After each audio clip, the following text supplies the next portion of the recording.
La Sagrada Comunión. Como hemos visto, para que un bautizado se acerque a comulgar, debe estar en gracia de Dios, haber guardado el ayuno eucarístico y saber lo que va a recibir. Es verdad que nunca tendremos certeza de encontrarnos en gracia de Dios, pero se nos pide que si uno tiene conciencia de haber pecado mortalmente, no se acerque a comulgar sin haber recibido antes la absolución en el sacramento de la penitencia. Recordemos las palabras fuertes de San Pablo a los Corintios: quien coma el pan o beba el cáliz del Señor indignamente, será reo del cuerpo y de la sangre del Señor. Examínese por tanto cada uno a sí mismo, y entonces coma el pan y beba el cáliz, pues el que come y bebe sin discernir el cuerpo, come y bebe su propia condenación. Si no estamos preparados para acercarnos a comulgar, siempre podremos hacer una comunión espiritual, manifestando al Señor con el corazón nuestro deseo de recibirle.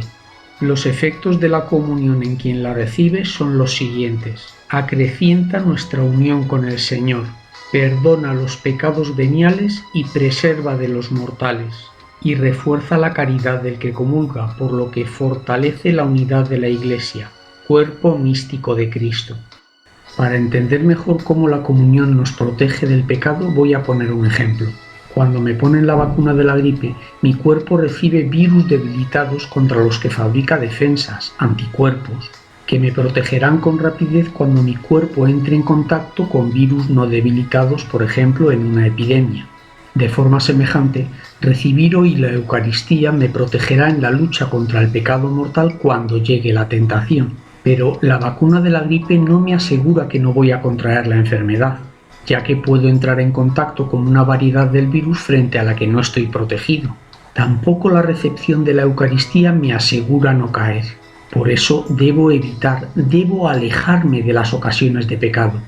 Por otra parte, si se vacuna contra la gripe quien ya está incubando la enfermedad, esa vacuna no solo no le protege, sino que aporta refuerzos a los virus que ya invaden el organismo, lo que provoca una situación de grave enfermedad y quizá de peligro de muerte. De forma semejante, quien comulga con conciencia de pecado mortal, por no haber sido absuelto de ese pecado en la confesión, no solo no beneficia su alma cuando comulga, sino que la perjudica gravemente.